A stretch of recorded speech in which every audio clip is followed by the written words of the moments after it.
I watched the color drain from Amanda Foster's face as I casually mentioned that the bank had just confirmed the immediate withdrawal of my $2 million investment from Pinnacle Wellness Studios. The same woman who had smugly told our investors just hours earlier that I was merely the money behind the operation and brought absolutely nothing valuable to the table. Little did she know that this money she so casually dismissed was about to disappear faster than her confident smirk.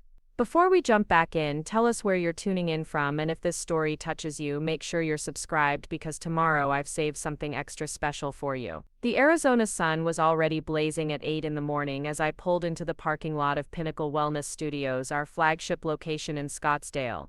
At 35, I had built what many would consider the perfect life. My name is Rebecca Martinez, and after selling my digital marketing agency 3 years ago for a substantial profit, I had invested that money along with a generous inheritance from my grandmother into what I believed would be the business venture of a lifetime. The gleaming glass building in front of me represented more than just a luxury fitness center. It symbolized the culmination of years of planning, strategizing, and pouring every ounce of my business acumen into creating something extraordinary.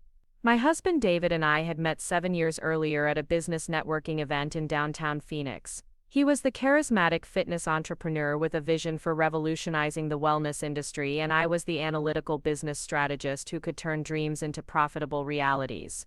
David had this infectious energy about him, the kind of person who could sell ice to someone living in Antarctica, but he lacked the systematic thinking and financial discipline needed to scale a business beyond a single location. That's where I came in. While David was the face of the operation, greeting clients and leading the motivational aspects of the business, I was the engine running everything behind the scenes. Financial modeling, operational efficiency, technology integration, staff training protocols, vendor negotiations, and expansion planning all fell under my responsibility. Our marriage had always been a partnership in every sense of the word. David brought creativity and charisma, while I brought structure and strategy. We complemented each other perfectly, or so I thought. When David pitched his idea for Pinnacle Wellness Studios, a chain of ultra-premium fitness centers that would combine cutting-edge equipment with spa-like amenities and personalized wellness coaching, I saw the potential immediately. The fitness industry was booming, and there was definitely a market for high-end facilities that treated wellness as a luxury experience rather than just a gym membership.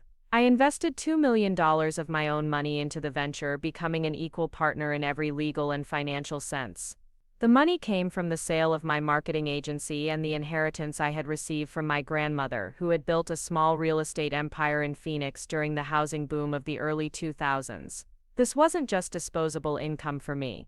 This represented my entire financial foundation, my security, and my future. David understood the magnitude of this investment, and we had extensive conversations about how this partnership would work. I would handle all the business operations, financial management, and strategic planning, while David would focus on the client-facing aspects and the fitness programming. For the first 2 years, everything went according to plan. We opened our Scottsdale location to incredible fanfare, quickly building a membership base of affluent Phoenix residents who were willing to pay premium prices for a premium experience. The facility featured state-of-the-art equipment, personal training suites, yoga studios, a spa, and even a healthy cafe. Our member retention rate was 93%, significantly higher than the industry average, and we had a waiting list for new memberships. The success of our first location led to plans for expansion, with 2 additional locations planned for Tempe and North Phoenix. That's when Amanda Foster entered the picture. Amanda was a former corporate executive from Los Angeles who had moved to Phoenix with her own vision of expanding into the Arizona market. She had connections with several high-end fitness equipment manufacturers and claimed to have relationships with investors who specialized in franchise development. David met her at a fitness industry conference in Las Vegas and was immediately impressed by her presentation skills and her network of contacts. When he introduced the idea of bringing Amanda on as a business partner to help accelerate our expansion plans, I was initially hesitant. We had been operating successfully as a 2-person team, and I wasn't convinced we needed a third partner, especially one who would be taking an equity stake in what we had built together. David assured me that Amanda would be a valuable addition to our team. She had experience with multi-location fitness businesses, relationships with equipment vendors that could help us secure better pricing, and most importantly, she claimed to have access to investors who could provide additional capital for rapid expansion. The fitness industry moves quickly, David argued, and if we didn't move fast to establish our presence across the Phoenix metropolitan area, competitors would move into our market and make expansion much more difficult and expensive. After several meetings with Amanda, I agreed to bring her on as a partner but with specific conditions. She would receive a 25% equity stake in exchange for securing financing for our expansion, negotiating better vendor relationships, and overseeing the construction and setup of new locations. David and I would each retain 37.5% ownership, maintaining our control over the company's direction. More importantly, all major business decisions would require consensus among all three partners, ensuring that no single person could make unilateral choices that affected the entire operation. The partnership agreement was formalized through our attorney, Michael Stevens, and included detailed provisions about responsibilities, decision-making authority, and financial contributions. I insisted on maintaining oversight of all financial aspects of the business, including vendor payments, payroll, lease negotiations, and expansion budgets. My $2 million investment remained the foundation of our working capital, and I wanted to ensure that it continued to be managed responsibly. Initially, Amanda seemed to understand and respect the structure we had established. She was professional in her interactions with me, acknowledged my role in building the successful Scottsdale location, and appeared committed to working collaboratively on our expansion plans. She delivered on some of her initial promises, securing more favorable equipment leasing terms and identifying potential locations.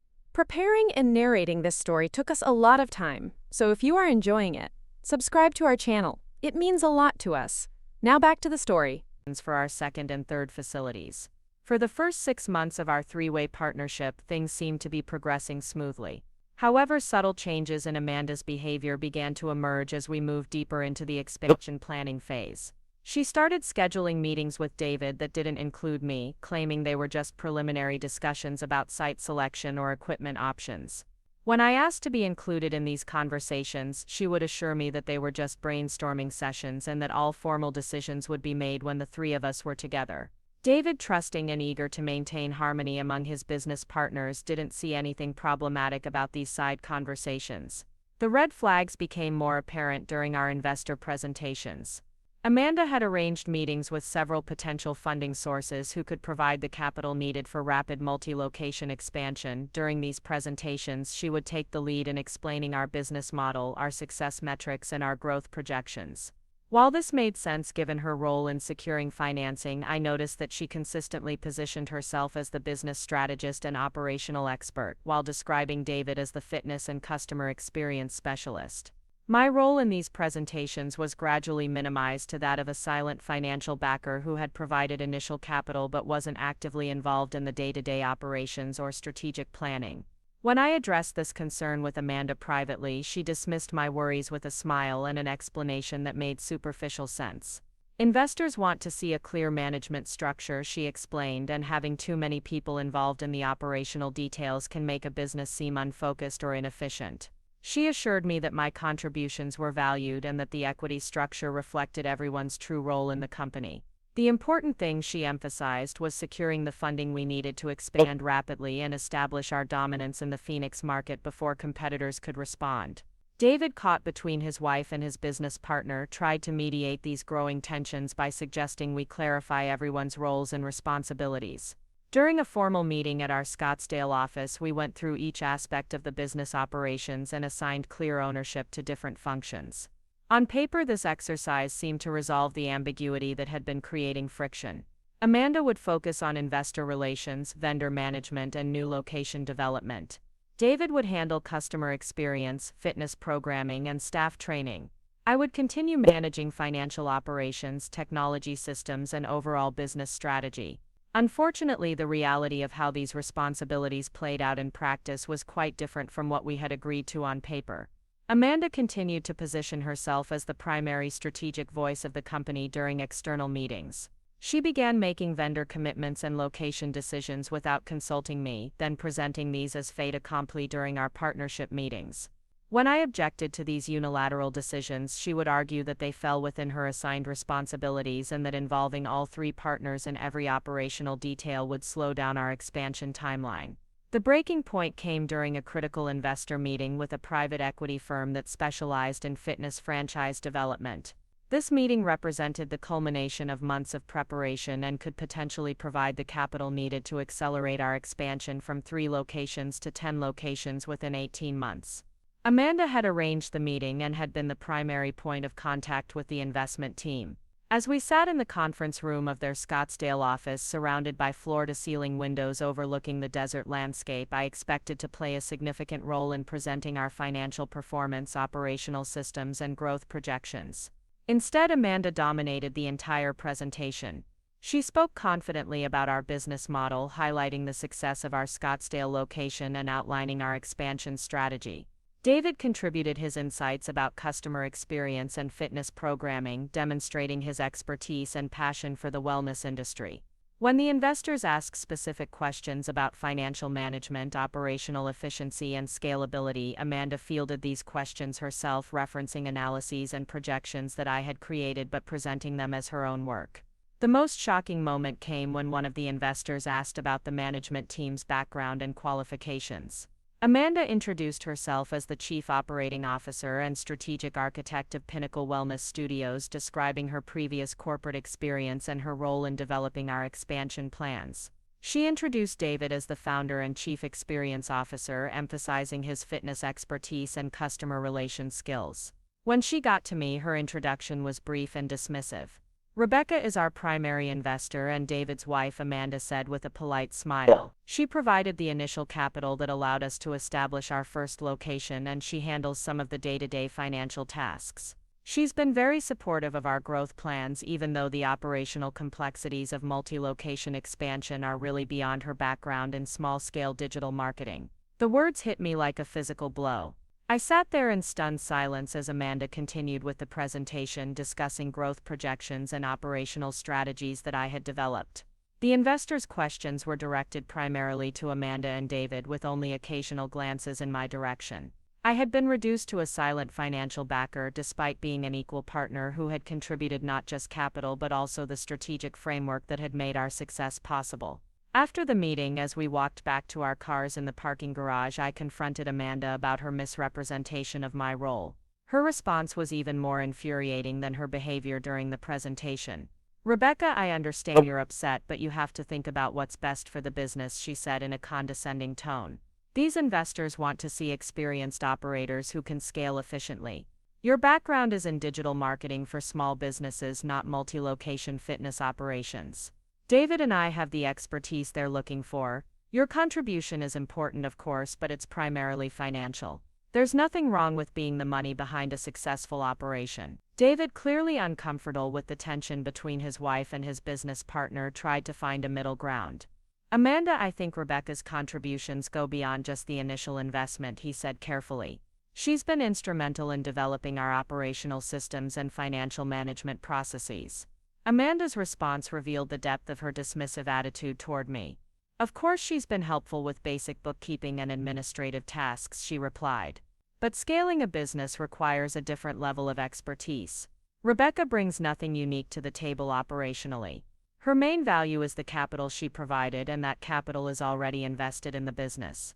Going forward, the success of our expansion depends on experienced operators like us, not on someone whose biggest business achievement was selling a small marketing agency." The casual cruelty of her words was breathtaking.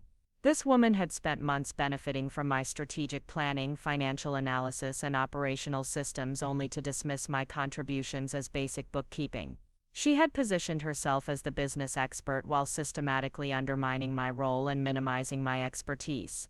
Most infuriatingly, she was doing this in front of my husband, who seemed unable or unwilling to defend me adequately. That evening, David and I had a heated discussion about Amanda's behavior and her growing tendency to marginalize my role in the business. David acknowledged that Amanda's comments had been inappropriate and dismissive, but he also expressed concern about disrupting our partnership at such a critical time in our expansion plans. The investor meeting had gone well overall. He pointed out that Amanda's connections and experience were valuable assets for our growth strategy. He suggested that we address the partnership dynamics after we secured funding and completed our next phase of expansion. I realized in that moment that David was more concerned about maintaining his business relationship with Amanda than he was about defending his wife's contributions and reputation. This wasn't just about business roles and responsibilities. This was about respect, recognition, and the fundamental question of whether I was valued as an equal partner or simply tolerated as a necessary source of funding. The next morning, I called our attorney Michael Stevens and scheduled an immediate meeting to review our partnership agreement and explore my options. The conversation was illuminating and disturbing. Michael confirmed that as an equal partner with a 37.5% equity stake, I had the legal right to withdraw my capital investment under certain circumstances, including material changes to the partnership structure or violations of our operating agreement. Amanda's systematic exclusion of me from strategic decisions and her misrepresentation of my role during investor meetings could potentially constitute grounds for dissolution of the partnership. More importantly, Michael explained that my initial $2 million investment remained legally separate from the business assets. While the money had been used to establish and operate Pinnacle Wellness Studios, it was structured as a convertible loan that could be recalled under specific circumstances. If I chose to withdraw my investment, the business would be required to return the full amount with interest within 90 days. Given that my investment represented a significant portion of the company's working capital, this withdrawal would likely force a complete restructuring of the business or potentially bankruptcy. The nuclear option was available to me, but Michael cautioned that using it would have serious consequences for everyone involved, including David. The business would likely be forced to sell assets to meet the repayment obligation, potentially destroying everything we had built together. He recommended trying to resolve the partnership issues through mediation or negotiation before pursuing the most drastic remedies available under our agreement. I spent the weekend considering my options and the potential consequences of each course of action. David was scheduled to attend a fitness industry conference in San Diego with Amanda, which would give me time to think through the situation without pressure to make an immediate decision. As I sat in our Ahwatukee home looking out at the desert landscape that had drawn us to Phoenix years earlier, I reflected on how drastically my situation had changed. 3 years ago, I had been a successful entrepreneur with complete control over my financial future. Now I was being marginalized in a business built with my own money by a partner who viewed me as nothing more than a walking checkbook. The decision crystallized on Sunday evening when David called from San Diego to update me on the conference. Amanda had used the opportunity to network with additional potential investors and had scheduled follow-up meetings for the following week.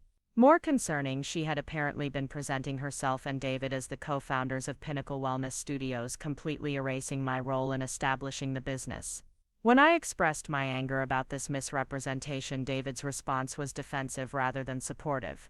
"Rebecca, I know you're frustrated, but Amanda is really opening doors for us," he said. "These connections could lead to the kind of funding that would let us expand to 15 or 20 locations within 2 years. We can work out the internal partnership issues later, but right now we need to focus on growth opportunities." His willingness to prioritize business expansion over our marriage and my rightful role in the company was the final straw. I realized that David had been gradually accepting Amanda's narrative about my limited value to the business. In his mind, maintaining his partnership with Amanda had become more important than defending his wife's contributions and reputation. Monday morning, I called Michael Stevens and instructed him to begin the process of withdrawing my investment from Pinnacle Wellness Studios. I also called my financial advisor Thomas Wright to discuss the implications of this decision and to ensure that the withdrawal process would be handled properly. Thomas confirmed that recalling my investment was legally straightforward but would likely have devastating consequences for the business. The company would have 90 days to repay the full $2 million plus accrued interest, and given their current cash flow and expansion commitments, this would almost certainly force them to liquidate assets or declare bankruptcy. I also reached out to my longtime friend Lisa Park, who had been watching this situation unfold with growing concern. Lisa had built her own successful consulting business and understood the dynamics of business partnerships gone wrong. Her advice was direct and supportive. "Rebecca, you've been subsidizing a business that doesn't value your contributions," she said bluntly. "Amanda has been systematically undermining you while benefiting from your investment and expertise. David has been enabling this behavior by prioritizing his business relationship over his marriage. You have every right to protect your interests and demand the respect you deserve." The formal notification was delivered to Amanda and David on Tuesday morning while they were still in San Diego. Michael Stevens sent certified letters to both of them as well as to the business address, formally notifying them of my intention to withdraw my investment and terminate my partnership in Pinnacle Wellness Studios. The letters outlined the specific grounds for this action, including Amanda's misrepresentation of partnership roles, exclusion from strategic decisions, and material changes to the agreed-upon operational structure. David called me within an hour of receiving the notification, his voice a mixture of shock, anger, and panic. "Rebecca, what are you doing? This will destroy everything we've built together. We can work through whatever issues you have with Amanda, but pulling your investment will kill the business." My response was calm but firm. "David, I've been telling you for months that Amanda is undermining my role and dismissing my contributions. She told investors that I bring nothing to the table except money. If that's all I am to this partnership, then I'm withdrawing the money and walking away." The conversation that followed was painful but necessary. David argued that my decision was emotional and destructive, that it would hurt both of us financially, and that we should be able to resolve partnership conflicts without resorting to such drastic measures. I explained that this wasn't an emotional decision but a rational response to being systematically excluded and devalued despite being an equal partner and the primary investor. Amanda's response when she finally called later that afternoon was predictably hostile and manipulative. She accused me of sabotaging the business out of jealousy and ego, of being unable to accept that David and I were more qualified to lead the expansion phase. She suggested that my decision to withdraw my investment was proof that I had never been truly committed to the business's success. "This is exactly what I was talking about with the investors," Amanda said during our heated phone conversation. "You're making emotional decisions that prioritize your feelings over what's best for the business. Real business partners don't threaten to destroy everything when they don't get their way." Her attempts to gaslight me only reinforced my conviction that withdrawing from the partnership was the right decision. Amanda had systematically worked to marginalize my role while benefiting from my investment and expertise. Now that I was asserting my legal rights, she was trying to paint me as the problem rather than acknowledging her own behavior. The 90-day countdown had begun, and the consequences would soon become apparent to everyone involved. The withdrawal notification sent shockwaves through our business network faster than I had anticipated. Within 24 hours of Michael Stevens delivering the certified letters, my phone began ringing with calls from vendors, contractors, and service providers who had somehow learned about the impending financial restructuring of Pinnacle Wellness Studios. The Phoenix business community, particularly in the fitness and wellness sector, was surprisingly tight-knit, and news of a major partnership dissolution traveled quickly through professional circles. Lisa Park called me Wednesday morning with information that both surprised and vindicated my decision. Her consulting firm had been approached by Amanda Foster 6 weeks earlier about providing strategic planning services for a rapid expansion project. During their initial consultation, Amanda had presented herself as the sole founder and CEO of Pinnacle Wellness Studios, making no mention of David or me as partners. She had inquired about Lisa's experience with franchise development and multi-location operational systems, clearly positioning herself as the driving force behind the company's success and future growth. Even more disturbing was Amanda's characterization of the business's financial structure during that consultation. She had described herself as having secured significant private investment from unnamed backers who preferred to remain silent partners. According to Lisa's notes from their meeting, Amanda had specifically stated that her investors were primarily interested in financial returns and had no operational involvement in the business. She had even hinted that these silent investors were considering additional capital infusions to accelerate expansion beyond the Phoenix market into other southwestern cities. This revelation completely reframed my understanding of Amanda's behavior over the previous months. She hadn't simply been minimizing my role during investor presentations or excluding me from strategic discussions. She had been systematically positioning herself to take complete control of the company while keeping my investment as the foundation for her ambitions. Her dismissive comments about my contributions weren't just condescending remarks made in the heat of a business disagreement. They were part of a calculated strategy to eliminate me as a partner while retaining access to my financial resources. Lisa's discovery prompted me to conduct my own investigation into Amanda's background and recent activities.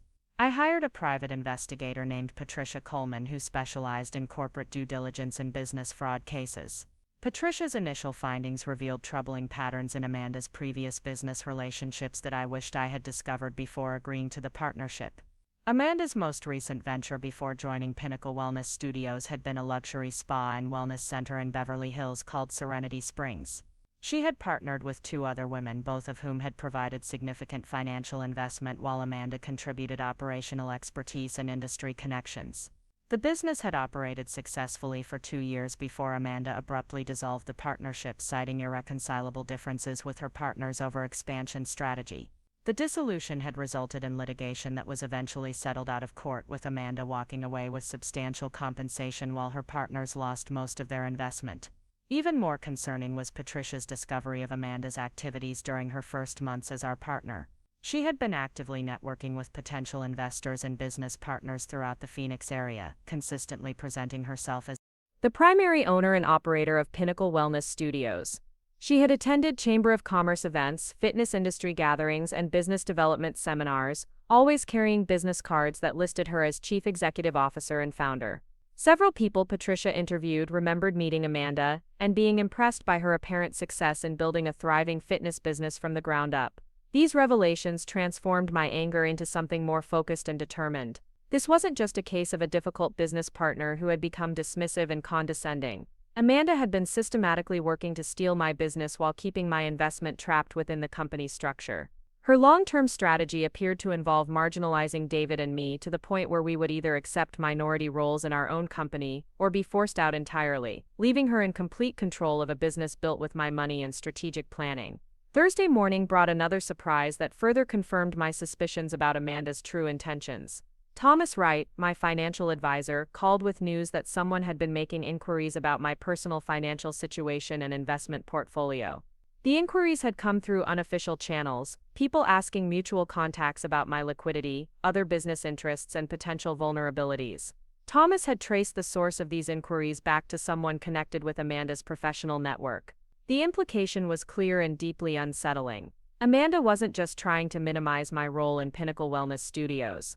She was gathering intelligence about my overall financial position, possibly to determine how much pressure I could withstand before being forced to accept an unfavorable restructuring of our partnership. This level of calculated manipulation went far beyond normal business disagreements and entered territory that felt genuinely threatening. David returned from San Diego late Thursday evening, and our conversation that night was unlike any we had ever had in 7 years of marriage. He was clearly shaken by the formal withdrawal notification and the potential consequences for the business, but he was also defensive about Amanda and their partnership. His position was that my decision to withdraw my investment was an overreaction that would destroy everything we had worked to build together. I presented him with the evidence Patricia had uncovered about Amanda's background and her recent activities in Phoenix. I showed him documentation of her misrepresentation of our business structure, her positioning of herself as the sole founder, and her inquiries into my personal finances. David's reaction was a mixture of shock, denial, and anger. He acknowledged that Amanda's behavior had been problematic, but he argued that destroying the business wasn't the appropriate response to partnership conflicts.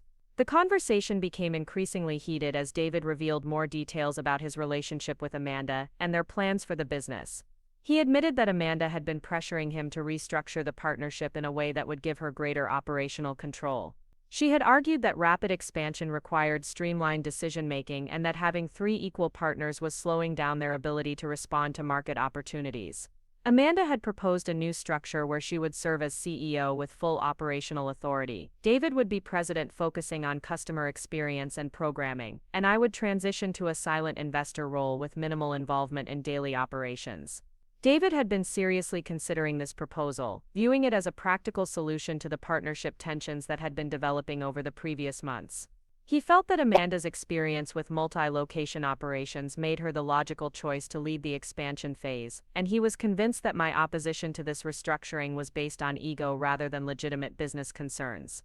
In his mind, accepting a reduced role in exchange for rapid growth and increased profitability was a reasonable compromise that would benefit all of us financially. His willingness to accept Amanda's characterization of me as a problematic partner who was impeding business growth was perhaps the most hurtful aspect of our conversation. David had apparently been listening to Amanda's criticism of my contributions and had begun to view my involvement in strategic planning and operational oversight as micromanagement rather than partnership. He had convinced himself that stepping back from active involvement would actually improve our business performance and reduce the interpersonal conflicts that were affecting the work environment. I realized during this conversation that David had been gradually manipulated by Amanda into accepting her narrative about my role and value to the business. She had systematically undermined my contributions while positioning herself as the solution to problems that she had largely created. David's natural desire to avoid conflict and maintain harmony had made him vulnerable to this manipulation, and he had chosen to preserve his relationship with Amanda rather than defend his wife's interests and contributions. Friday morning brought the most shocking development yet. Patricia Coleman called with information that completely changed my understanding of the situation and confirmed my worst suspicions about Amanda's intentions. Through her investigation into Amanda's financial background, Patricia had discovered that Amanda was being investigated by the California Department of Financial Protection and Innovation for potential securities fraud related to her previous business ventures. The investigation centered around Amanda's pattern of partnering with investors who provided capital while she contributed supposed expertise and industry connections. In multiple cases, Amanda had gradually assumed greater control over business operations while marginalizing her financial partners. She had then either forced them out of the partnerships through various legal and financial pressures or had orchestrated business failures that eliminated their investments while preserving her own interests. The Beverly Hills spa venture that had ended in litigation was just one example of this pattern. Amanda had apparently used similar tactics with at least 3 other businesses over the previous decade, always managing to emerge from failed partnerships with compensation or assets while her partners lost their investments. The California investigation had been prompted by complaints from multiple former business partners who alleged that Amanda had engaged in systematic fraud and manipulation to steal their investments and business assets. Even more alarming was Patricia's discovery that Amanda was currently involved in similar partnerships with 2 other businesses in the Phoenix area. She was working with a restaurant group on expansion plans and had recently joined a luxury home renovation company as a strategic partner. In both cases, she had positioned herself as an experienced operator who could accelerate growth in exchange for equity stakes, and in both cases her partners had provided significant financial investment to support expansion plans. This information transformed my understanding of everything that had happened over the previous months. Amanda hadn't simply been a difficult business partner who had become condescending and dismissive. She was apparently a sophisticated con artist who specialized in targeting successful businesses and their owners, gaining their trust through charm and apparent expertise, then systematically working to steal their assets and investments. The pattern was clear and disturbing. Amanda would identify profitable businesses with expansion potential and owners who had access to significant capital. She would approach them with compelling proposals for rapid growth and industry connections that seemed too good to pass up. Once she gained entry as a partner, she would gradually work to marginalize the original owners while positioning herself as the indispensable leader who deserved greater control and compensation. The realization that I had been targeted by someone who had apparently made a career of business fraud was both terrifying and vindicating. Everything Amanda had done, from her dismissive treatment of my contributions to her systematic misrepresentation of our business structure, had been part of a calculated plan to steal my investment and take control of Pinnacle Wellness Studios. David had been manipulated just as thoroughly as I had, though his natural tendency to avoid conflict had made him more vulnerable to her tactics. I immediately shared this information with Michael Stevens, who confirmed that Amanda's background and apparent pattern of behavior strengthened my legal position significantly. If Amanda was indeed under investigation for securities fraud in California, her partnership with us could potentially be voided based on fraudulent misrepresentation of her qualifications and intentions. More importantly, the evidence of her systematic manipulation and misrepresentation provided additional grounds for withdrawing my investment and terminating the partnership. Michael recommended that we immediately file a formal complaint with the Arizona Corporation Commission and the Attorney General's office, documenting Amanda's misrepresentation of our business structure and her apparent pattern of fraudulent business practices. He also suggested that we consider pursuing civil litigation to recover damages beyond just the return of my initial investment, given the evidence of deliberate fraud and manipulation. The weekend was spent preparing for what was clearly going to be a much more complex and contentious situation than I had initially anticipated. What had started as a partnership dispute over roles and responsibilities had evolved into a case involving potential criminal fraud and systematic business manipulation. Amanda wasn't just a difficult partner who needed to be removed from our business. She was apparently a career criminal who had targeted us as her next victims. David's reaction to this information was a mixture of shock, denial, and guilt. He struggled to accept that someone he had trusted and worked closely with for months was potentially a sophisticated con artist. He felt responsible for bringing Amanda into our business and exposing me to her manipulation. Most painfully, he realized that his efforts to mediate between Amanda and me had actually enabled her scheme and put our marriage and financial security at risk. The guilt and self-recrimination David experienced during this period was difficult to watch, even though I was angry about his failure to support me during the months of Amanda's manipulation. He had genuinely believed that Amanda was a valuable partner who could help us achieve rapid growth and financial success. Her systematic undermining of my role and contributions had been so gradual and subtle that he hadn't recognized it as manipulation until the pattern was laid out clearly with supporting evidence. Sunday evening, David and I made the decision to work together to protect our interests and hold Amanda accountable for her fraudulent behavior. David would continue to participate in business operations to maintain the appearance of normalcy while gathering additional evidence of Amanda's activities and statements. I would work with our legal and investigative team to build a comprehensive case that would not only allow me to withdraw my investment safely but would also expose Amanda's fraudulent scheme and prevent her from targeting other victims.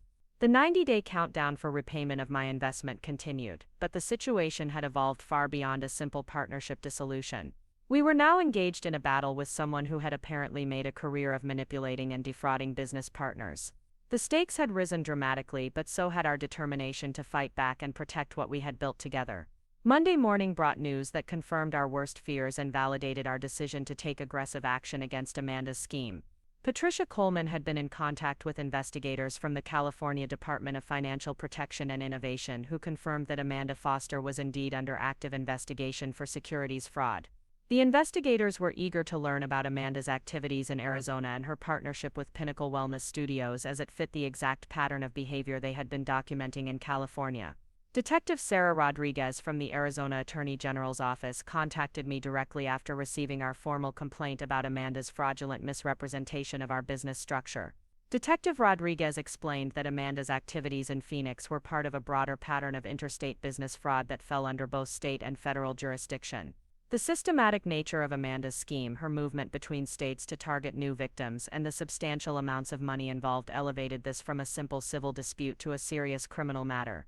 The investigation revealed that Amanda had been operating under multiple business identities across several states, always using variations of her name and similar business approaches. She had incorporated companies in Nevada, California, and Arizona that were designed to appear legitimate while actually serving as vehicles for her fraudulent schemes.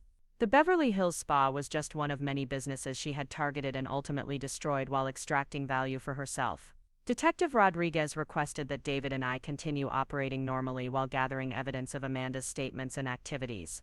They were particularly interested in documentation of her misrepresentation of our business structure, her attempts to exclude me from decision-making processes, and any evidence of her plans to force me out of the partnership while retaining my investment.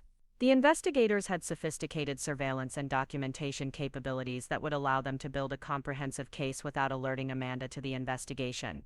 This request put David and me in a difficult position, as we had to maintain the appearance of normal business operations while knowing that our partner was a criminal who was actively working to defraud us. David would need to continue attending meetings with Amanda, participating in expansion planning, and maintaining their working relationship while secretly documenting her statements and activities.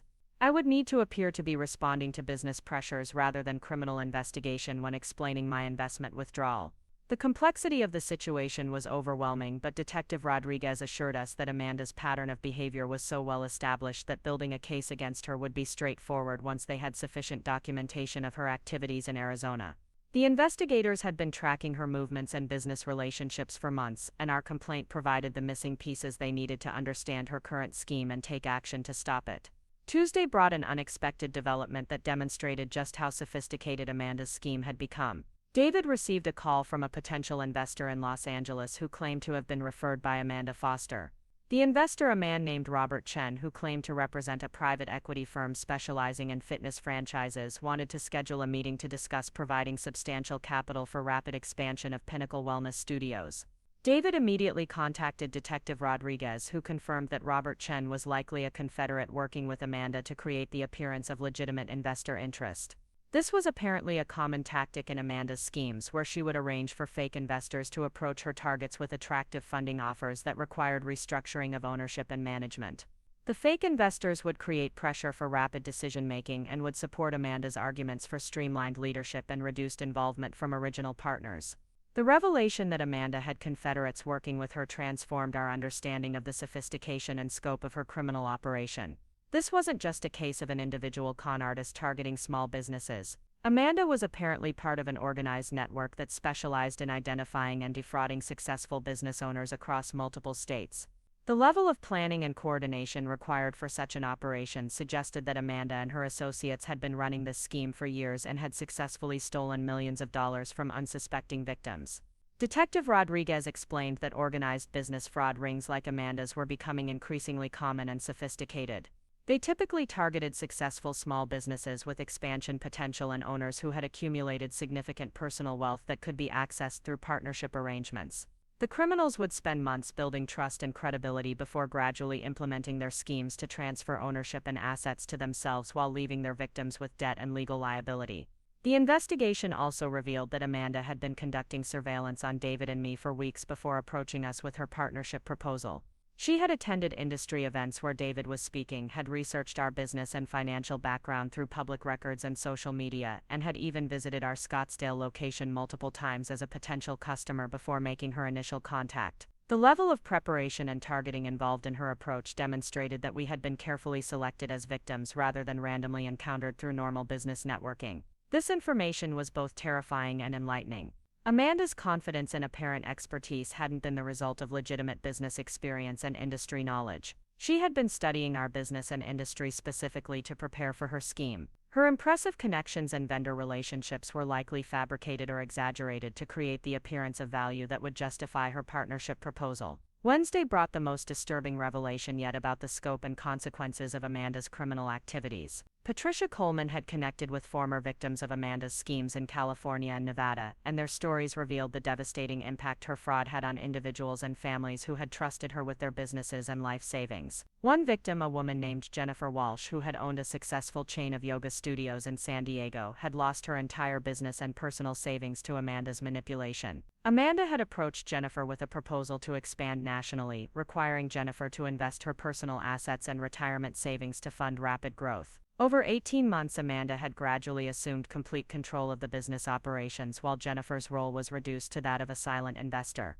When Jennifer finally realized what was happening and tried to assert her ownership rights, Amanda had orchestrated a business bankruptcy that eliminated Jennifer's investment while preserving assets that Amanda had secretly transferred to her own companies. Another victim, a man named David Kim, who had built a successful chain of martial arts schools in Las Vegas, had lost both his business and his marriage to Amanda's scheme. Amanda had convinced David to restructure his business in ways that eliminated his wife's involvement and control, creating marital conflict that ultimately led to divorce. The business restructuring had also made it easier for Amanda to gain complete control of operations and assets, leaving David with nothing but debt and legal liability when the scheme was finally exposed. These stories made me realize how close David and I had come to complete financial and personal destruction. Amanda's systematic efforts to marginalize my role and convince David that I was a problematic partner weren't just business tactics. They were part of a proven strategy designed to isolate her primary target and eliminate sources of support or resistance. If I hadn't discovered the truth and taken action to withdraw my investment, Amanda would have continued her manipulation until she had gained complete control of our business and assets.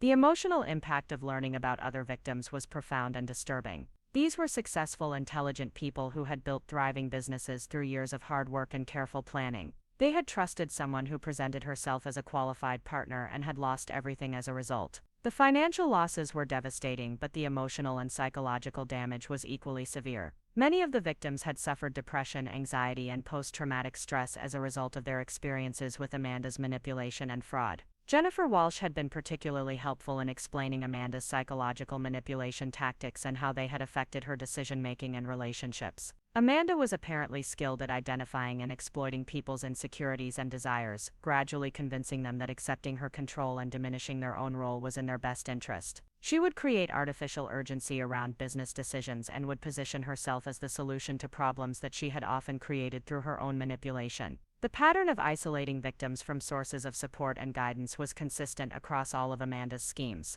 She would work to create conflict between business partners, spouses, or family members who might question her recommendations or resist her efforts to gain control. In my case, she had been systematically working to convince David that I was a problematic partner who was impeding business growth, while simultaneously presenting herself as the reasonable solution to our partnership conflicts. Thursday brought an unexpected breakthrough in the investigation that would ultimately provide the evidence needed to stop Amanda's scheme and hold her accountable for her fraudulent activities. Detective Rodriguez called with news that Amanda had made a critical mistake that exposed the full scope of her criminal operation and provided law enforcement with the evidence they needed to take immediate action. Amanda had apparently become overconfident in her manipulation of David and had begun discussing her plans for gaining complete control of Pinnacle Wellness Studios with her confederates in recorded conversations that law enforcement had been monitoring as part of their broader investigation. In these conversations, Amanda had explicitly described her strategy for forcing me out of the partnership while retaining my investment, and she had discussed similar plans for manipulating David into accepting a subordinate role in his own business.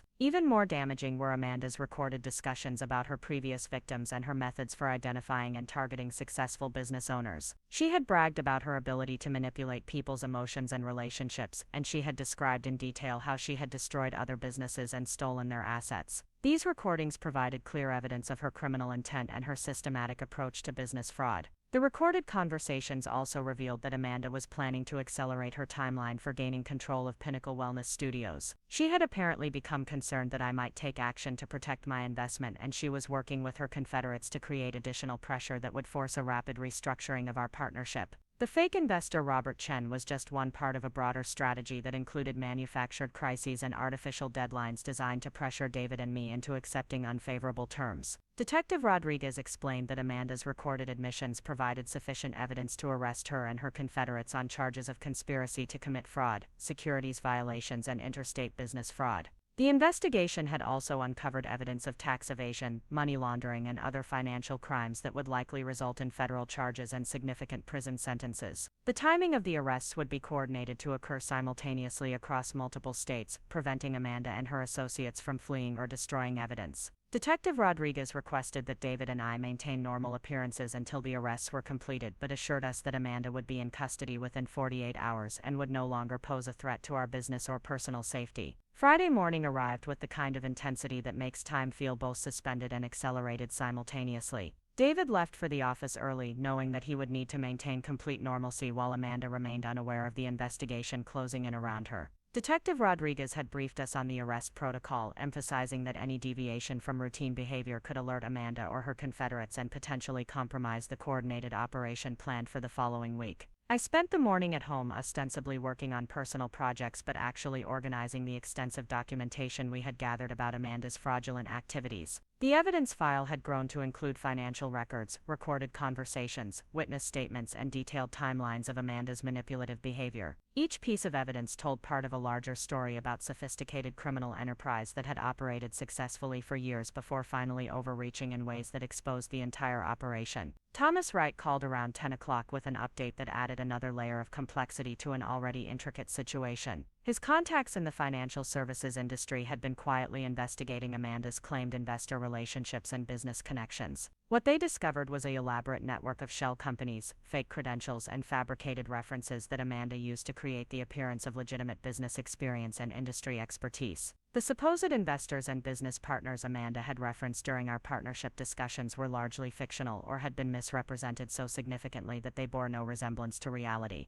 Her claimed connections with equipment manufacturers and franchise development specialists were either completely fabricated or based on brief interactions that she had inflated into substantial business relationships. Even her professional credentials and previous executive experience had been exaggerated or invented to create an impressive resume that would appeal to potential victims. Thomas explained that creating fictional business personas and fabricated credentials was a common tactic among sophisticated con artists operating in the business world. Unlike individual scams that target personal finances, business fraud schemes require extensive preparation and credible professional backgrounds to gain access to substantial assets and ongoing business relationships. Amanda had apparently spent years developing her fictional persona and accumulating enough surface-level industry knowledge to appear credible during initial interactions with potential victims. The revelation that virtually everything Amanda had told us about her background and qualifications was false was both shocking and oddly reassuring. Her confident dismissal of my contributions and her apparent expertise in multi-location business operations hadn't been based on superior knowledge and experience. She had been performing a carefully rehearsed role designed to convince us that her leadership was essential for our business success. Lisa Park arrived at my house shortly after lunch with information that would prove crucial for understanding how Amanda had identified and targeted our business specifically. Lisa's investigation into Amanda's activities in Phoenix had uncovered evidence that Amanda had been systematically researching successful local businesses and their owners for months before making contact with any potential victims. Amanda had apparently attended numerous Chamber of Commerce events, industry conferences, and business networking functions throughout the Phoenix area, not to build genuine professional relationships but to identify prospective targets for her fraudulent schemes. She had been particularly interested in family-owned businesses where spouses worked together, businesses that had experienced recent success or expansion, and owners who had accumulated significant personal wealth that could be accessed through partnership arrangements. Lisa had spoken with several people who remembered meeting Amanda at various business events over the preceding year. Their descriptions painted a picture of someone who was charming and apparently knowledgeable but who asked unusually detailed questions about business finances, partnership structures, and expansion plans. Amanda had been particularly skilled at getting people to talk about their successes, challenges, and future aspirations, information that she clearly used to tailor her approach when she eventually made partnership proposals. The methodical nature of Amanda's targeting process was both impressive and terrifying. She hadn't randomly encountered David at that fitness industry conference in Las Vegas. She had researched our business, identified us as suitable victims, and carefully orchestrated that initial meeting to appear coincidental. Her apparent interest in partnering with Pinnacle Wellness Studios hadn't been based on genuine recognition of our business potential. We had been selected for victimization based on our financial resources, business success, and relationship dynamics that she believed she could exploit. Lisa's investigation had also revealed that Amanda was simultaneously targeting at least 3 other businesses in the Phoenix area using similar approaches. The restaurant group and luxury home renovation company that Patricia Coleman had identified earlier were just 2 of several businesses where Amanda was working to establish partnerships that would give her access to substantial assets and operational control. Her ability to manage multiple complex fraud schemes simultaneously demonstrated a level of organization and criminal sophistication that was genuinely alarming. Saturday brought an unexpected visit from Detective Rodriguez, who needed to brief us on developments that had emerged from the broader multi-state investigation into Amanda's criminal network. The detective arrived at our Ahwatukee home in an unmarked vehicle, emphasizing the need for complete discretion as law enforcement prepared for the coordinated arrests scheduled for the following Tuesday. Detective Rodriguez explained that the investigation had uncovered evidence that Amanda's criminal organization was much larger and more sophisticated than initially believed. In addition to the business fraud schemes in California, Nevada, and Arizona, Amanda and her confederates were apparently involved in similar operations in Texas, Colorado, and New Mexico. The total amount of money stolen from victims across all these schemes was estimated to exceed $15 million, making this one of the largest business fraud cases in the southwestern United States. The scope of the criminal enterprise required coordination between multiple state and federal agencies, including the FBI, the Securities and Exchange Commission, and various state attorney general offices. Amanda's use of interstate commerce and electronic communications to facilitate her fraudulent activities elevated many of the charges to federal level, potentially resulting in much more severe penalties than would be available under state law alone. More importantly for our immediate situation, Detective Rodriguez revealed that Amanda had become suspicious about the delay in investor funding and the apparent complications with our expansion timeline. Her confederate Robert Chen had reported that David seemed less enthusiastic about rapid expansion than expected, and Amanda was beginning to question whether her usual timeline for gaining control might need to be accelerated. Law enforcement had intercepted communications between Amanda and her associates discussing the possibility that I might be more resistant to marginalization than they had anticipated. Amanda had apparently expected that social pressure and business urgency would convince me to accept a reduced role much more quickly than had actually occurred. Her recorded conversations revealed growing frustration with what she characterized as my stubbornness and David's failure to adequately manage his wife's involvement in business decisions. These intercepted communications provided additional evidence of Amanda's criminal intent and her systematic approach to manipulating business relationships. They also revealed that Amanda was considering more aggressive tactics to force the partnership restructuring she needed to gain complete control of our assets. Detective Rodriguez warned us that Amanda might attempt to create artificial crises or emergencies that would pressure us into making rapid decisions favorable to her interests. The detective's briefing included specific instructions for how David and I should respond if Amanda escalated her manipulation tactics during the final days before her arrest. We were advised to avoid making any major business commitments or signing any documents without first consulting with law enforcement. If Amanda presented us with urgent deadlines or claimed that immediate action was necessary to preserve business opportunities, we should delay decisions by requesting time to review documents or consult with advisors. Sunday evening brought a call from David at the office that confirmed Amanda was indeed escalating her efforts to force rapid changes to our partnership structure. She had presented him with what she claimed was a time-sensitive opportunity to secure significant investor funding, but only if we agreed to immediate restructuring that would give her complete operational authority. The proposed changes would reduce my role to that of a passive investor with no involvement in business decisions, while David would retain operational responsibilities but would report directly to Amanda as the designated CEO. Amanda had claimed that the investor group was prepared to provide $5 million in expansion capital but required assurance that the business would be managed by someone with proven multi-location experience. She argued that the current three-way partnership structure was too cumbersome for rapid decision-making and that investors needed confidence in streamlined leadership before committing substantial resources. The urgency Amanda was creating around this supposed investor opportunity was clearly artificial, designed to pressure us into accepting unfavorable terms without adequate time for analysis or consultation.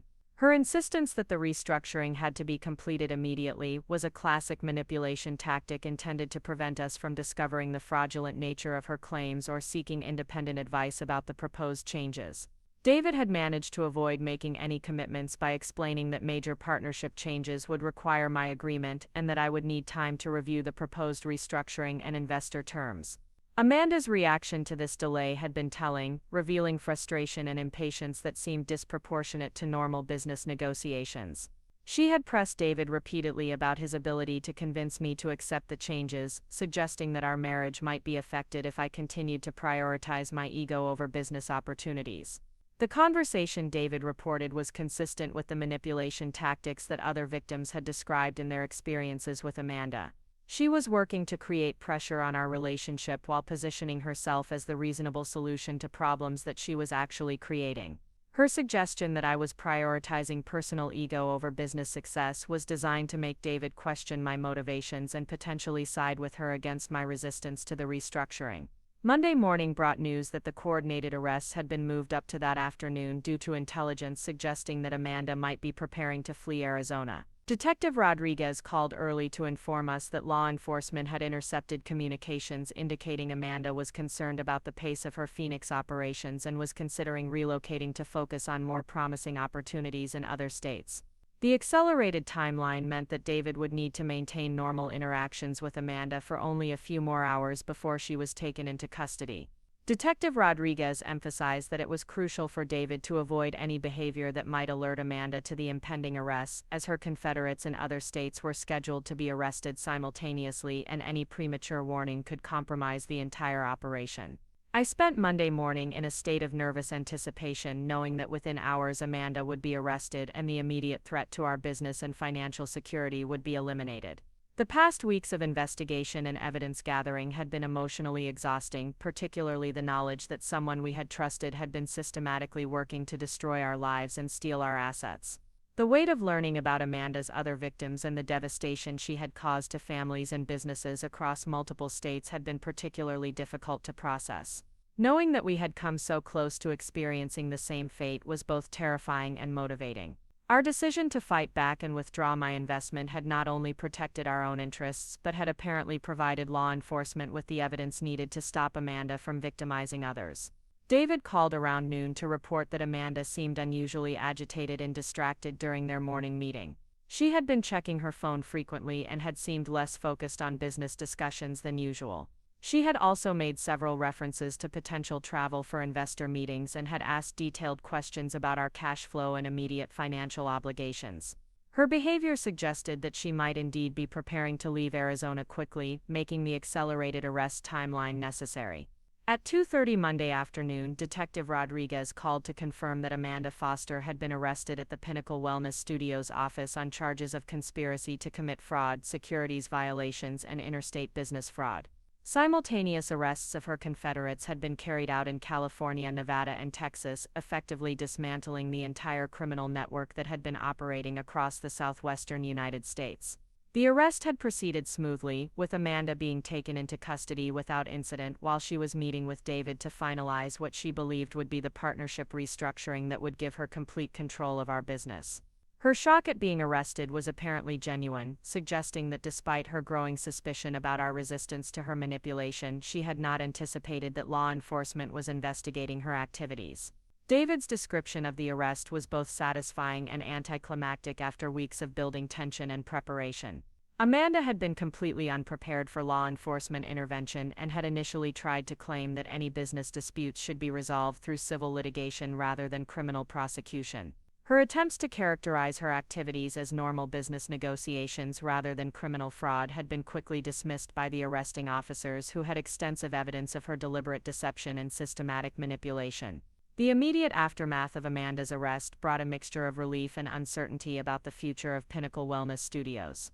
With one of our 3 partners now facing serious federal charges and our business operations disrupted by law enforcement investigation, David and I needed to quickly assess our options for continuing operations and protecting the investments we had made in building our company.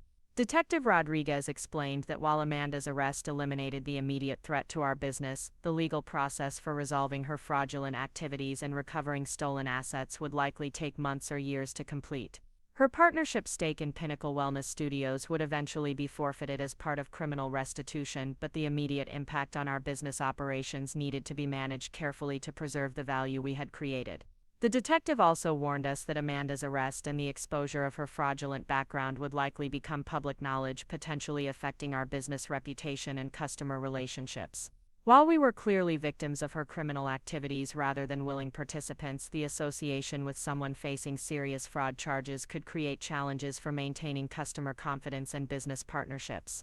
Tuesday morning brought a call from Michael Stevens with legal guidance about our options for moving forward with Pinnacle Wellness Studios. Amanda's arrest and the evidence of her fraudulent misrepresentation provided clear grounds for voiding her partnership agreement and removing her from any involvement in business operations. However, the process for formally dissolving her partnership stake and recovering any assets she might have improperly obtained would require careful legal maneuvering. Michael recommended that we immediately file paperwork to freeze Amanda's partnership stake and prevent any potential complications from her criminal charges affecting our business operations. He also suggested that we consider whether to continue operating as a 2-person partnership or to bring in new partners who could contribute legitimate expertise and resources for future expansion. The question of whether to proceed with expansion plans that Amanda had been coordinating was particularly complex. Some of the vendor relationships and location agreements she had negotiated might have been legitimate, while others could have been part of her fraudulent scheme. We would need to carefully review all of Amanda's business activities to determine which commitments were genuine and which were fabricated to support her manipulation tactics. Wednesday brought a surprising development that provided additional insight into the scope of Amanda's criminal activities and the sophisticated nature of her fraudulent schemes. The FBI agents investigating her network had discovered extensive documentation in her Phoenix apartment and storage units that detailed her targeting and manipulation strategies for numerous businesses across multiple states. Agent Maria Santos, who was leading the federal investigation, contacted us to explain that Amanda had maintained detailed files on dozens of potential victims, including comprehensive research about their business operations, financial resources, and personal relationships. Our file included photographs of our Scottsdale facility, copies of public business records, social media screenshots, and even notes about our personal habits and relationship dynamics. The level of surveillance and preparation Amanda had conducted before approaching us was both impressive and deeply disturbing. She had apparently spent months studying our business and personal lives to identify vulnerabilities and opportunities for manipulation. Her confident knowledge about the fitness industry and multi-location operations had been supplemented by extensive research specifically focused on our company and our expansion plans. Agent Santos explained that Amanda's files revealed the systematic nature of her approach to business fraud. She would identify successful businesses with expansion potential, conduct extensive research about the owners and their relationships, and then develop customized approaches designed to exploit specific vulnerabilities or desires she had identified. Her partnership proposals were carefully crafted to appeal to each victim's particular circumstances and aspirations. The documentation also revealed that Amanda had been coordinating with her confederates to create elaborate fictional scenarios that would support her manipulation tactics. The fake investor Robert Chen was just one example of how Amanda would manufacture external pressures and opportunities to accelerate her victims' decision-making and prevent them from conducting adequate due diligence about her background and proposals. Thursday brought news about the broader impact of Amanda's arrest on her other victims and ongoing criminal schemes. Agent Santos reported that law enforcement had been able to prevent Amanda from completing several fraud schemes that were in progress across multiple states. The restaurant group in Phoenix and luxury home renovation company that Amanda had been targeting were among several businesses that were saved from potential financial devastation by the coordinated arrests. More significantly, Amanda's arrest had led to the recovery of substantial assets that could potentially be returned to previous victims who had lost their investments to her fraudulent activities. The criminal organization had accumulated millions of dollars in stolen assets that had been hidden in various accounts and shell companies across multiple jurisdictions. While the process for recovering and distributing these assets would be complex and time-consuming, many of Amanda's previous victims would eventually receive at least partial compensation for their losses. The investigation had also uncovered evidence that Amanda's criminal network was connected to similar business fraud operations in other regions of the country.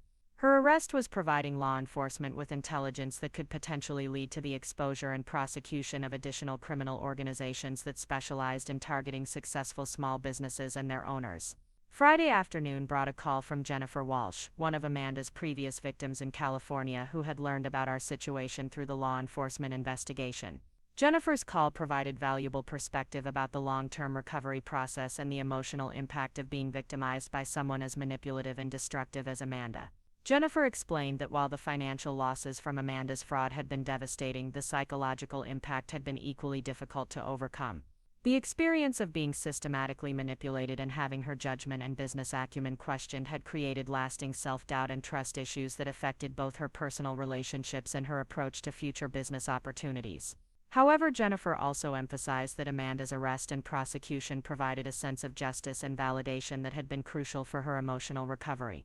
Knowing that Amanda was being held accountable for her criminal activities and that her methods were being exposed publicly helped Jennifer regain confidence in her own judgment and business abilities. Jennifer's advice about moving forward was both practical and encouraging. She recommended that David and I focus on rebuilding our business operations without allowing Amanda's manipulation to undermine our confidence in our own abilities and partnership. The success we had achieved with Pinnacle Wellness Studios before Amanda's involvement was evidence of our legitimate business skills and strategic thinking. Most importantly, Jennifer emphasized that Amanda's dismissive characterization of my contributions had been part of her manipulation strategy rather than an accurate assessment of my value to the business. Amanda's systematic efforts to undermine my role and convince David that I was a problematic partner were standard tactics that she had used with other victims to isolate them and gain control of their assets. The weekend provided the first opportunity David and I had in weeks to discuss our future plans without the pressure of an ongoing criminal investigation or the threat of continued manipulation from Amanda. The immediate crisis had been resolved with Amanda's arrest, but we still needed to make important decisions about the direction of our business and our partnership going forward. David's perspective on recent events had evolved significantly as he processed the full scope of Amanda's manipulation and the sophistication of her criminal scheme. He acknowledged that his failure to recognize Amanda's tactics and support my concerns had put both our business and our marriage at risk. His natural tendency to avoid conflict and seek compromise had made him vulnerable to Amanda's manipulation, but the experience had taught him valuable lessons about the importance of clear communication and unified decision-making in business partnerships. We decided to continue operating Pinnacle Wellness Studios as a two-person partnership using the lessons we had learned from Amanda's attempted fraud to strengthen our operational systems and decision-making processes. The success of our Scottsdale location demonstrated that our original business model was sound and that we had the skills and resources necessary for sustainable growth without needing external partners who might compromise our control or values. The expansion plans that Amanda had been coordinating would be postponed until we could carefully review all vendor relationships and location agreements to determine which were legitimate and which might have been part of her fraudulent scheme. Any future expansion would be funded through our own resources or through carefully vetted financing sources that would not require surrendering operational control or decision-making authority. 3 months after Amanda's arrest, I stood in the boardroom of our newly renovated Pinnacle Wellness Studios headquarters looking out at the desert landscape that had witnessed one of the most challenging periods of my life. The morning sun cast long shadows across the Scottsdale business district, and for the first time in nearly a year I felt genuinely optimistic about the future of our company and my partnership with David. The criminal prosecution of Amanda Foster and her confederates had proceeded more rapidly than anyone had anticipated. Federal prosecutors had built an overwhelming case based on the extensive documentation law enforcement had recovered, the recorded conversations that captured Amanda's criminal planning, and the testimony of multiple victims across several states. Faced with the prospect of decades in federal prison if convicted at trial, Amanda had ultimately agreed to a plea bargain that would see her sentenced to 12 years in federal prison and ordered to pay restitution exceeding $8 million to her victims. The plea agreement had several important implications for our situation with Pinnacle Wellness Studios. Amanda's partnership stake was officially forfeited as part of the criminal restitution process, meaning that David and I regained complete control of our company without needing to pursue lengthy civil litigation. More significantly, Amanda was required to provide detailed accounting of all assets she had obtained through her fraudulent activities, allowing law enforcement to trace and recover funds that could be returned to victims.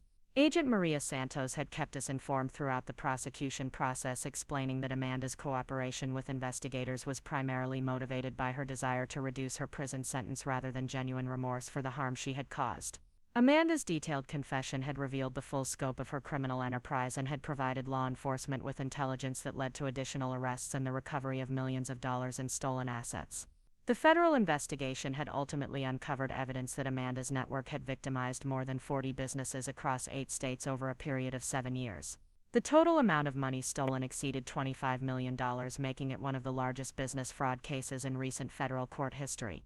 Amanda's systematic approach to targeting successful family-owned businesses had been particularly devastating because it often destroyed not just financial security but also personal relationships and family dynamics.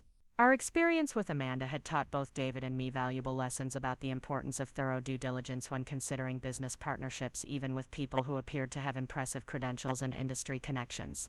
The sophisticated nature of Amanda's fraud had demonstrated how vulnerable successful businesses could be to manipulation by criminals who specialized in exploiting trust and ambition.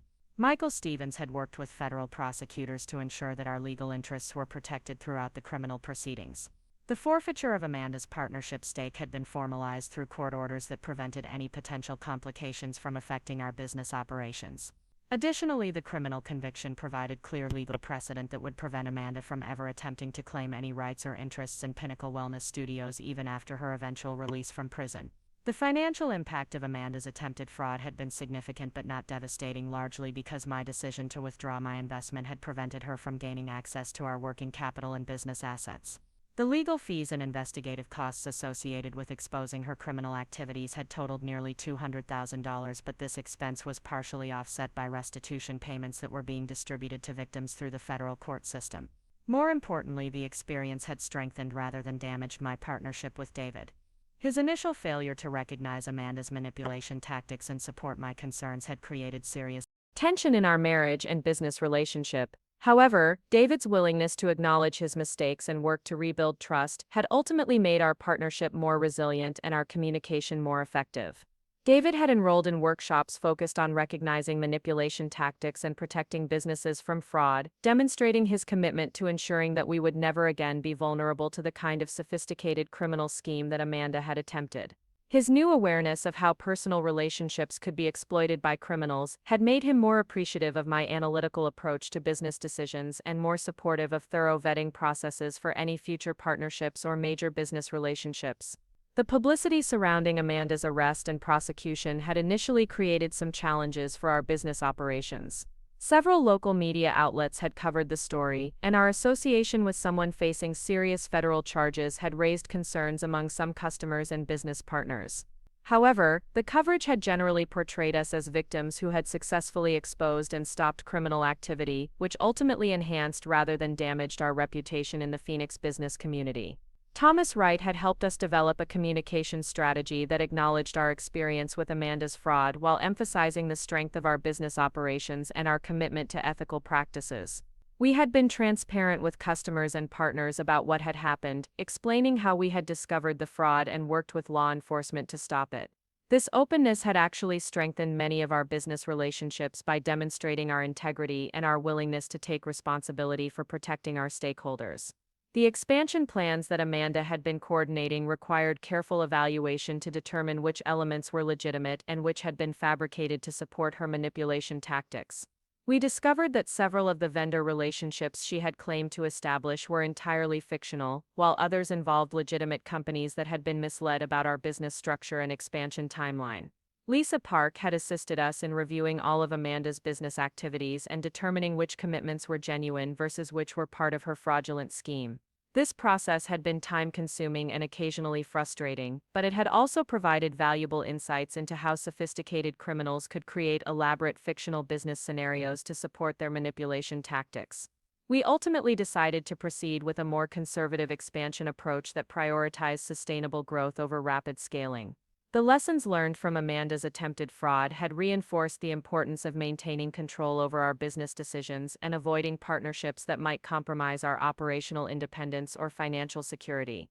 Our second location in Tempe had opened 6 months after Amanda's arrest, funded entirely through our own resources and carefully planned to ensure that we could maintain the same quality standards and customer experience that had made our Scottsdale facility successful. The new location had exceeded our membership projections and was operating profitably within its first quarter, validating our original business model and expansion strategy. The success of our Tempe location had also attracted legitimate interest from investors and potential partners who were impressed by our ability to overcome the challenges created by Amanda's fraud and continue growing our business. However, we had decided to maintain our two-person partnership structure for the foreseeable future, using external advisors and consultants when we needed specialized expertise rather than bringing on equity partners who might affect our decision-making authority.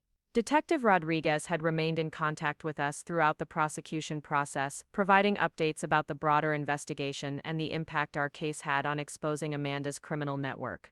The detective explained that our willingness to cooperate with law enforcement and provide extensive documentation had been crucial for building the comprehensive case that ultimately led to Amanda's conviction and the dismantling of her entire organization. More significantly, our experience had helped law enforcement develop better understanding of how business fraud schemes operated and what warning signs other potential victims should watch for. Detective Rodriguez had used our case as a training example for other investigators, helping them recognize the sophisticated manipulation tactics that criminals like Amanda use to gain access to legitimate businesses and their assets. The recovery of stolen assets through the federal prosecution had ultimately resulted in our receiving compensation that exceeded the costs we had incurred fighting Amanda's fraud. The restitution payments, combined with the forfeiture of Amanda's partnership stake, had actually improved our financial position compared to where we would have been if Amanda had never been involved with our business. However, the most valuable outcome of our experience had been the strengthening of our business operations and our partnership. The crisis created by Amanda's manipulation had forced David and me to communicate more clearly about our expectations, concerns, and decision-making processes. We had developed more sophisticated systems for evaluating potential partnerships and business relationships, reducing our vulnerability to future manipulation or fraud. Patricia Coleman had continued working with us on a consulting basis, helping us implement security measures and due diligence processes that would protect our business from similar threats in the future. Her experience investigating corporate fraud had provided valuable insights into how criminals identified and targeted successful businesses, allowing us to recognize and avoid potential red flags that might indicate fraudulent intentions. One of the most significant changes we had implemented was a formal advisory board consisting of experienced business leaders and industry experts who could provide independent perspective on major decisions and potential partnerships. This advisory structure allowed us to access specialized expertise when needed, while maintaining control over our business operations and avoiding the risks associated with equity partnerships. Jennifer Walsh had become a valuable mentor and friend, sharing her experience recovering from Amanda's fraud and rebuilding her business operations. Jennifer's yoga studio chain had ultimately been more successful after Amanda's involvement ended, demonstrating that victims of sophisticated fraud could not only recover but could actually become stronger and more successful by learning from their experiences. Jennifer had emphasized that Amanda's dismissive characterization of my contributions had been designed to undermine my confidence and isolate me from sources of support. Her systematic efforts to convince David that I was a problematic partner were standard manipulation tactics that Amanda had used with other victims to gain control of their businesses and assets. The validation that our original business model and partnership structure had been sound was particularly important for rebuilding confidence in our decision-making abilities. Amanda's criticism of our operational systems and expansion strategy had been designed to create doubt about our competence rather than provide legitimate business guidance. The success we had achieved after her removal demonstrated that her supposed expertise had been largely fictional. Uncle Robert, who had supported me throughout the crisis with Amanda, had provided valuable perspective about the long-term implications of our experience. His successful business career had included several encounters with potentially fraudulent partners and investment opportunities, and he had developed sophisticated instincts for recognizing manipulation tactics and protecting his interests. Uncle Robert's advice about maintaining independence and avoiding partnerships that required surrendering control had proven prescient in our situation with Amanda. His emphasis on the importance of clear documentation and formal agreements had also been validated by our experience, as the lack of proper partnership documentation had initially made Amanda's fraud easier to attempt.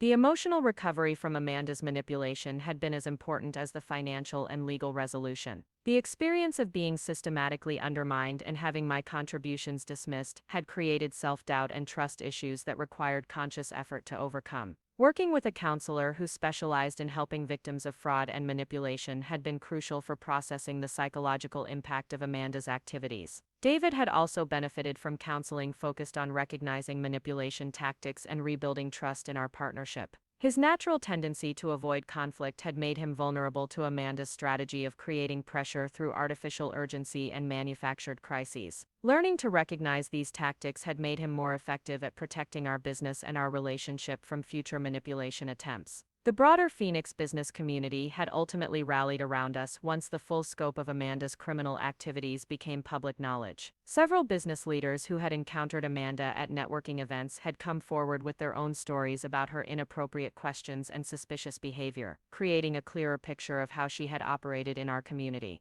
The Chamber of Commerce had used our experience as a case study for educating other business owners about the warning signs of potential fraud and the importance of thorough background checks for potential partners. Our willingness to share our story had helped other businesses implement better security measures and avoid becoming victims of similar schemes. The fitness industry conference where David had originally met Amanda had also implemented new vetting procedures for speakers and exhibitors, recognizing that sophisticated criminals often used industry events to identify and approach potential victims. Our experience had contributed to broader awareness within the industry about the need for better protection against business fraud. The technological improvements we had implemented throughout the crisis had also strengthened our business operations significantly. Our enhanced financial tracking systems, improved communication protocols, and more sophisticated vendor management processes had made our operations more efficient and transparent. These improvements had contributed to better customer experiences and more effective cost management across both of our locations. The staff members who had worked with Amanda during her involvement with our company had provided valuable insights into her manipulation tactics and the warning signs that had been apparent to people who observed her daily interactions. Several employees had noticed inconsistencies in Amanda's statements and behavior but had been reluctant to raise concerns without clear evidence of wrongdoing.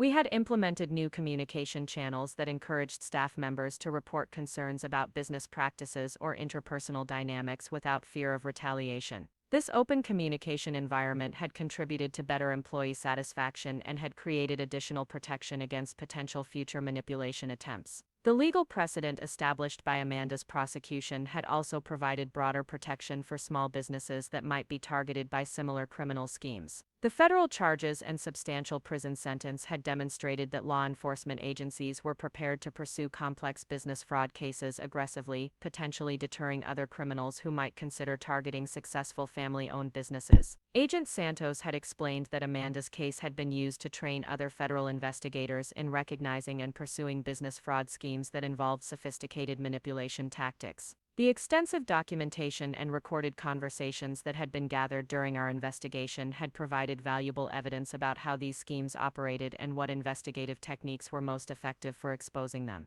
The restitution payments that were being distributed to Amanda's victims had also created an important legal precedent for ensuring that criminals could not profit from their fraudulent activities even if they attempted to hide assets in complex financial structures. The federal court had been aggressive in pursuing asset recovery, sending a clear message that business fraud would result in severe financial consequences in addition to prison sentences. Looking back on the entire experience 18 months later, I could honestly say that Amanda's attempted fraud had ultimately made our business stronger and our partnership more resilient. The crisis had forced us to confront weaknesses in our communication and decision-making processes that might have created problems in other contexts even if Amanda had never been involved.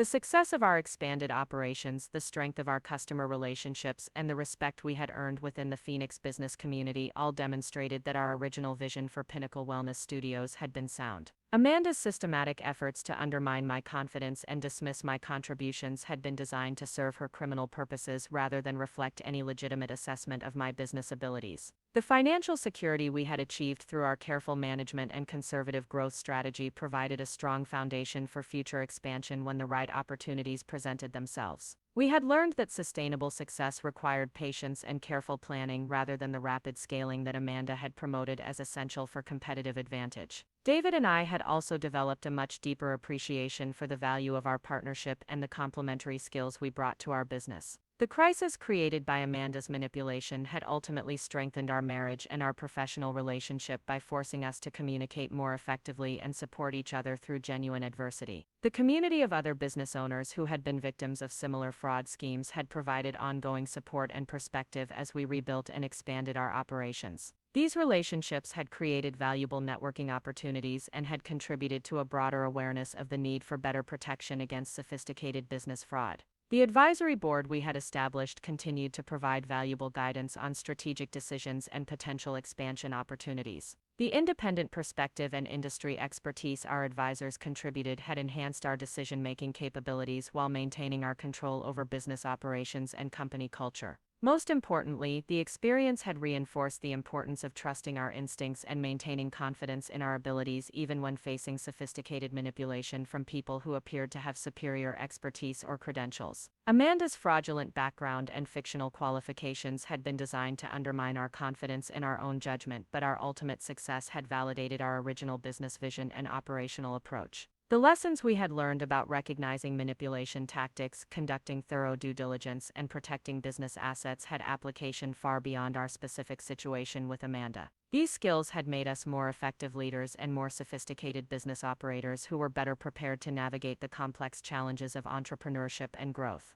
The story of our experience with Amanda's fraud had become part of our company culture and our approach to training new employees and managers. We used our experience as a teaching tool to help staff members understand the importance of ethical behavior, clear communication, and protecting the interests of customers and stakeholders. The success we had achieved despite the significant challenges created by Amanda's criminal activities had also enhanced our reputation within the fitness industry and the broader Phoenix business community. Our story had demonstrated resilience, integrity, and the ability to overcome adversity while maintaining focus on customer service and business excellence. As I reflected on everything that had happened from Amanda's initial partnership proposal through her arrest and conviction to our current success with multiple locations, I felt grateful for the experience despite its difficulty and complexity. The crisis had taught us valuable lessons, strengthened our partnership, and ultimately contributed to building a more successful and resilient business than we might have achieved without facing and overcoming such significant adversity. The knowledge that we had also helped law enforcement stop a sophisticated criminal operation and prevent other businesses from becoming victims provided additional meaning to our experience. Our willingness to fight back against Amanda's manipulation and cooperate with the investigation had contributed to justice for her previous victims and protection for potential future targets. Up next, you've got two more standout stories right on your screen. If this one hit the mark, you won't want to pass these up. Just click and check them out.